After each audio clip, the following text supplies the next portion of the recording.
So the value ladder is a matrix between value and price. The concept here is that if we can be able to increase the gap between value and price, making the value higher compared to the price they usually pay for, then you have a very good offer. That's a concept behind the value ladder. But when it comes to adapting to market trends, what I usually look at is um, from here, there is what we call a core offer. The core offer usually is something that we sell as a product or a service that will stay essentially the same because this is our core offer. This is what pays our business systems.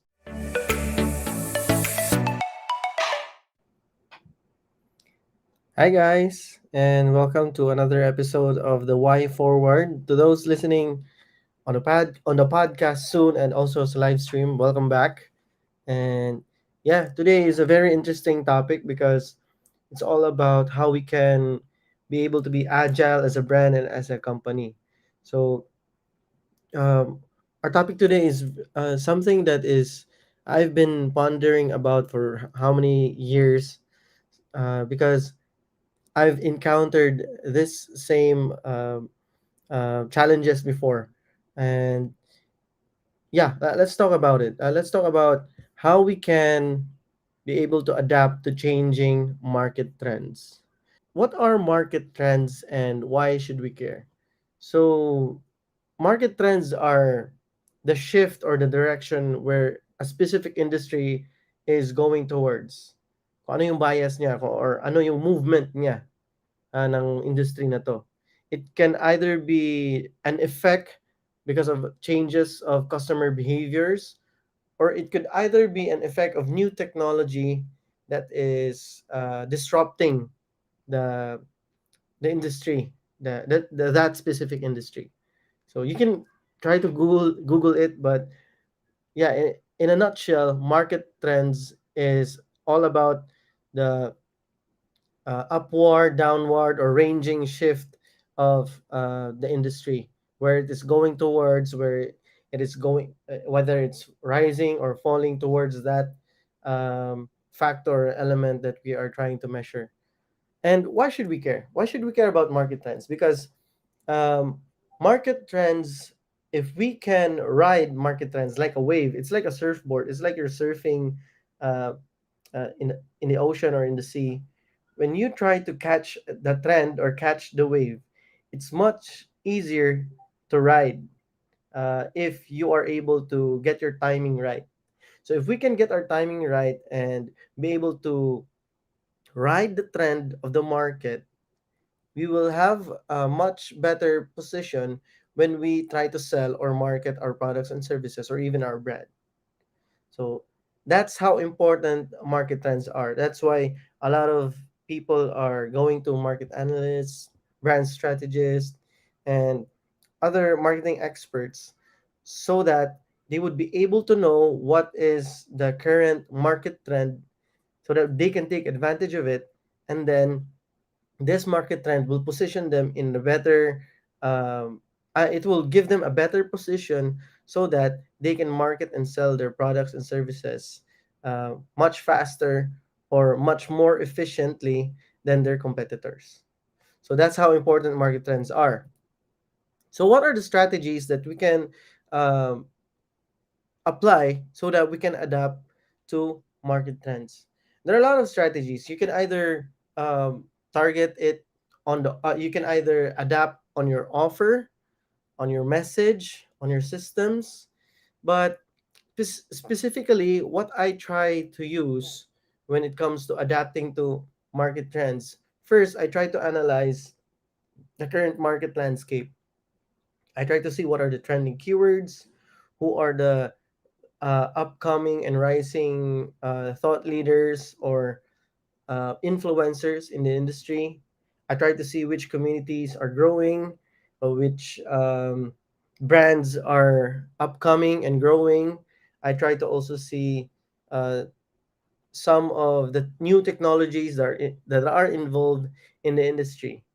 And to show you how this really works, I would like you to have a sneak peek on my own core formula workshop, which I'm currently releasing right now, and it will uh, be an open cart. I'm I'm on the launch process right now. It's an open cart during this week and until next week. There's an early bird promo that's until Friday. But enough about that. What I really want to show you is this. So this is the core formula. This is one of the this is the presentation that I will use when teaching about the core formula for all those who enrolled. But I just want to give you a sneak peek on what I usually use when it comes to adapting to market trends. And the common thing that I always use is a framework I learned from Russell Brunson and Steve Larson, which is the value ladder. So the value ladder is a matrix between value and price. The concept here is that if we can be able to increase the value, increase the gap between value and price, making the value higher compared to the price they usually pay for, then you have a very good offer. That's a concept behind the value ladder. But when it comes to adapting to market trends, what I usually look at is um, from here, there's what we call a core offer. The core offer usually is something that we sell as a product or a service that will stay essentially the same because this is our core offer. This is what pays our business systems. So what I usually change are all those below or above the core offer. So I try to listen to the market. What do they want along with the core offer? So some people might say, um, is there a way for us to have an event for all the people that um, are using your product? So that could be an intro offer that could bring in leads. Or many people might want to have a simple checklist on how to uh, use the product and use the solution that you're trying to offer. So that could be a bait. That could be a bait offer for new customers. Or some of your customers might be wanting to um, join a mastermind of maybe your product could be a fitness let's say a fitness system, and then some of your uh, customers might be wondering if you have a one-on-one coaching system that could take them to the next level. So that could be a premium offer, and that could give you a personal payout of your own. So that's how I usually look at the value ladder when it comes to adapting to changing customer needs and customer behavior. So here we're looking at how the customers are behaving. What are they demanding from us? So if our core product or core service or core offer is already working, we just try to listen to feedback. We should have a feedback loop of all our customers who have used our product, who have bought from us, or everyone who has been able to interact with us and listen to them. What do they demand from us? What do they need from us? And from there, we just try to prioritize which things are easier to do, or which things are the things that we really want to do for our customers or for our market. And then start from there. It could be a bait, an intro, or premium offer, or even a continuity offer, something that we give continually access for our customers. And then we either charge them by subscription or retainer, or anything that is continuous in payment. So that's how I use the value ladder that was in this core formula workshop that I'm currently releasing right now. Another way is from something I learned from Gary Vaynerchuk. It is the content machine. So the content machine is the hierarchy of content ideation and creation. So there are three types. There's the pillar content. There's the pillar content is usually this doesn't change because this is what you want to talk about as a brand, as your business. So this is your another core. This could be your core message. So a while ago we were talking about the core offer. Now we're talking about the core message. Now, usually what changes is the evergreen content and the micro content, because the evergreen content is what they want to talk about, what your market wants to talk about. And then the micro content is something that they can't stop talking about. So, for example, you're in the SaaS industry. So, possibly the evergreen content would be something that they want to talk about. It could be uh, how to use your product. For example, your product is a productivity tool, so it could be something like they are searching for, like how to use this feature of your product. And then in the micro content, it could be how AI is changing the SaaS industry, or how AI is changing the technology industry. Because AI is really trending right now. It's one of those market trends that is changing the world right now. So yeah, when it comes to a while ago, I was talking about market trends. So when it comes to the two things that I've observed over the last decade, when it comes to market trends uh, that we're really giving a lot of impact as a world, as a civilization. One is social media or the internet. Uh, that change the it's a combination of how technology changed customer behavior. At the same time, uh, we have AI. So AI is one of those yeah, technological advances that are also changing how customers and markets interact with us, with brands, and with other competitors.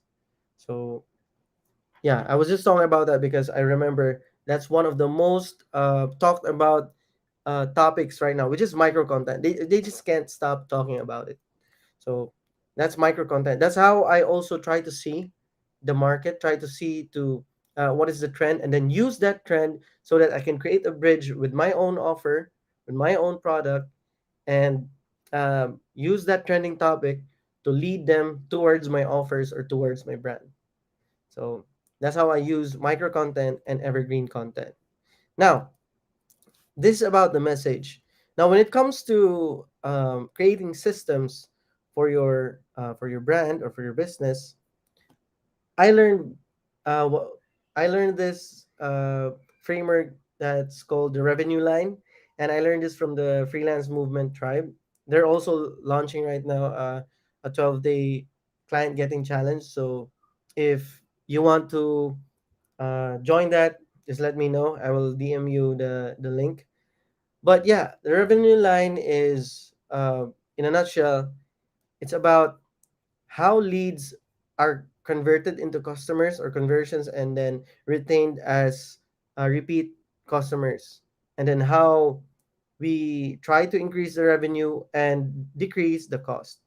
So this line right here, the leads, conversions, and retentions, this is what we call, if we compare it to the human body, this is the blood of the business. It needs to have a consistent and smooth flow. While revenue and cost is like food. So revenue is the food, waste is the cost. And then the nutrients that get absorbed by your body, by the business, that is profit. So here, I try to look at the current market, or for example, I try to see my competitors. I try to, uh, let's say, there's what we call hacking, funnel hacking. So I try to go through their funnel, maybe try to buy a product. That's what funnel hackers usually do. So they try to see the funnel, because this a process here is what we call a sales funnel, the leads, conversions, and retentions. That's a it's a sales funnel, marketing funnel, or a purchase funnel, either of the three. So we try to look at on how our competitors are gathering leads, how they are converting these leads into customers, and how they are retaining these customers into repeat buyers. At the same time, we try to look at maybe systems and technologies that increase our revenue and decrease our cost.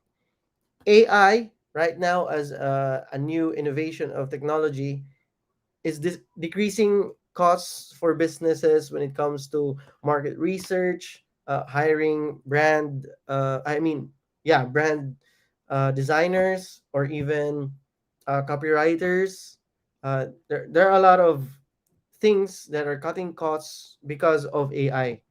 Even chatbots, they can create your own um, knowledge base without having to hire someone who knows coding. Even AI can code a website for you. So those are one of the technologies right now that is uh, trying to, no, not really trying, but it is actually cutting costs for businesses and brands today. So that's how I look and try to adapt to changing markets when it comes to yeah, adapting to market trends. So this, all of this, you can learn this in the core formula workshop.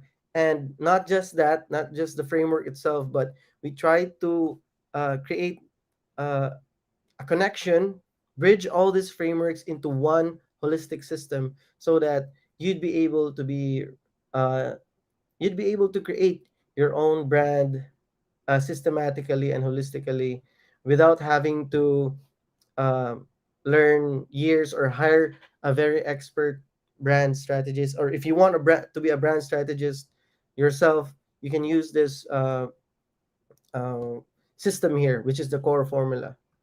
And yeah, those are some of the things that those are some of the strategies that I use to adapt to market trends.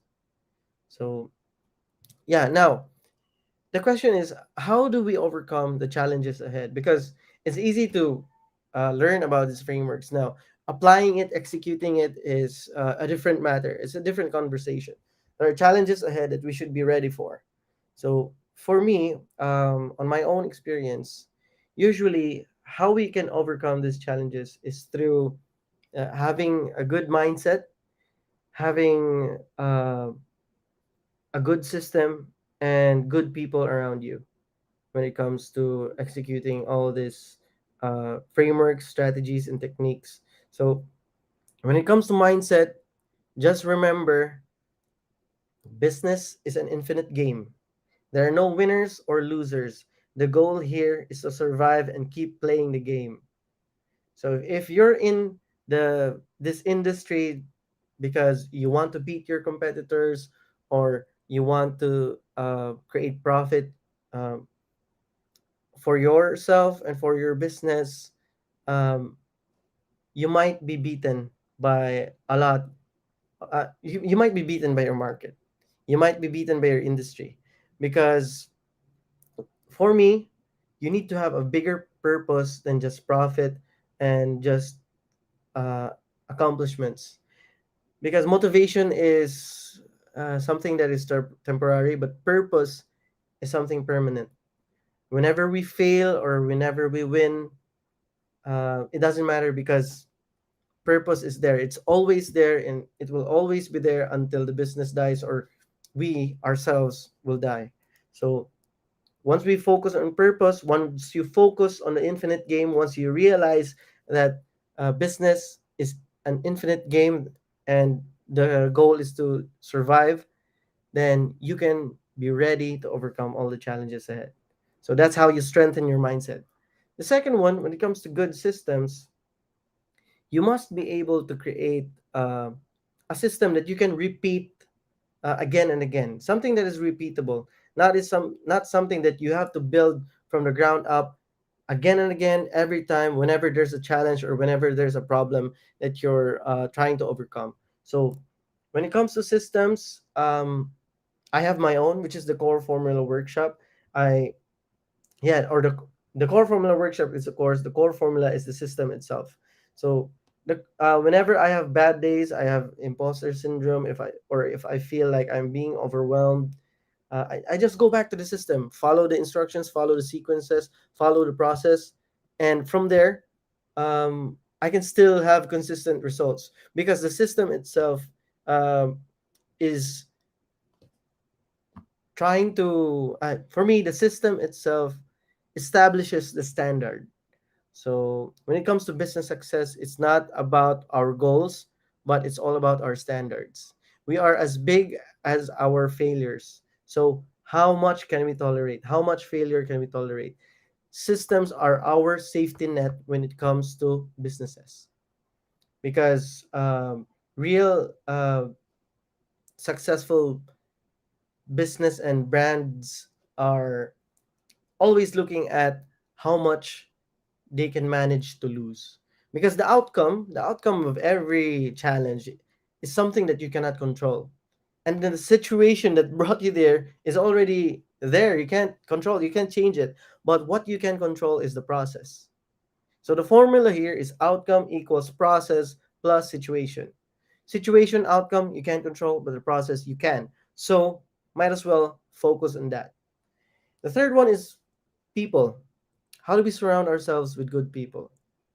Well, you look at your brand, you look at the mission, the vision, you look at your values. Surround yourself with people who have the same. Even if they're very good, even if they're very skilled, but they do not align to your values, to your mission, to your vision, might as well not try to uh, build a very committed relationship with them, like whether it's partnerships, collaborations, or even with your employees. Um, the best employees are not the most skilled ones, but those who align most with your business vision, mission, and values. Because skills can be trained, but it's very hard to instill values for people who don't want to be uh, like deeply committed to the vision and mission of your business or with your brand. So those are my advice on how we can overcome the challenges when it comes to adapting, making your brand survive the storm of markets that are going upward, downward, and ranging. So it really depends on those three: uh, your mindset, your system, and the people that you involve yourself with. So make sure that uh, those have very strong foundations.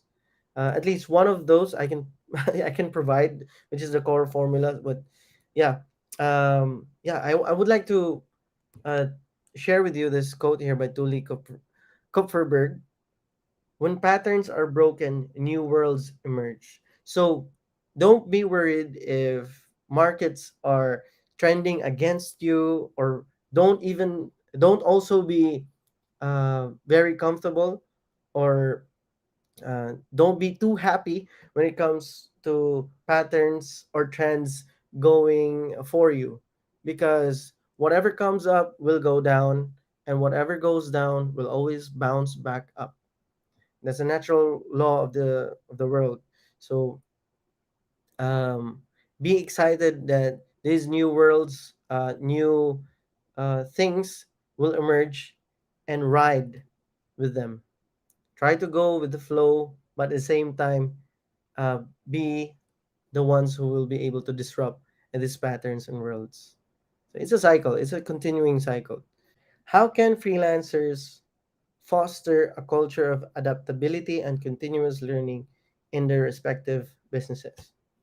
So, like I said earlier, the same way with how we overcome the challenges ahead, for me, it's all about, yeah, the infinite game. We must realize that business is not a one time uh yeah one time thing, or a get rich scheme, or something that we can just do in the short term. Because in business, you're not only carrying your own dream, you're also carrying the dreams of all your stakeholders, your employees, your investors, your customers, and all the other people that is involved in and interacting with your business and brand. So to foster a culture of adaptability and continuous learning, we must start with the mindset of having of yeah the mindset of having to really commit to the business, and making sure that we know that business is an infinite game. And when it comes to infinite games, the learning here is also infinite. The adaptability is also infinite. Once we instill that into the very soul of our business and of our brand, uh, we become more hungry for more learning, and We always anticipate action, whether it's the market, the technology, or the customer behavior. We always want to anticipate. We always want to find problems. We also always want to find the challenges that we can conquer. And from that mindset and personality alone, you would be able to adapt to anything. You become agile, but also firm, because we are all acting on behind a purpose. So we become agile enough to adapt to market trends, but still have that strong foundation of having a purpose, having a core brand, having a core message, so that we become on the direction where we want our brand or our business to uh, to become. So that's how I would foster a culture of adaptability and continuous learning. So I hope, as brand strategists, we can be able to influence businesses today, especially corporate businesses, because usually these corporate businesses have the least empathy when it comes to um, customers. Some, I'm not saying that every corporate business is just like that, but when it comes to um, how do you say this? When it comes to growing your own business and your brand, usually when you get up to that corporation, like a $1 million, million peso, or uh, whatever scaling stage of a business, we become distant from our customers and our target markets, or our target customer segments. We only sometimes we only see them as numbers. We only try to focus on the metrics, and then when we see, like, oh, we're still doing good because the sales are still like this, but then we we become blindsided by this new startup, by this small company that has a very strong purpose, and then wants to execute, wants to make it better for their customers. We become blindsided, and we get overtaken because um, they develop this new technology, or this new product, or this new service that has disrupted the whole industry that we're winning in. That's what happened to Nokia and Apple. Nokia was so complacent. They thought they did nothing wrong, which they didn't. That's true. The metrics were there. They were getting sales. They were still, but they couldn't keep up with what Apple was trying to do, trying to innovate, always innovating, always trying to um, give what's best for their uh, yeah, for their target customers. So yeah, that's it for me. And yeah, thank you so much for uh, participating and being able and being here in our another episode of the Y Forward. And expect this episode to be on the podcast, the Y Forward, in Spotify and Apple Podcast. And that's it for me, guys. Thank you. Bye.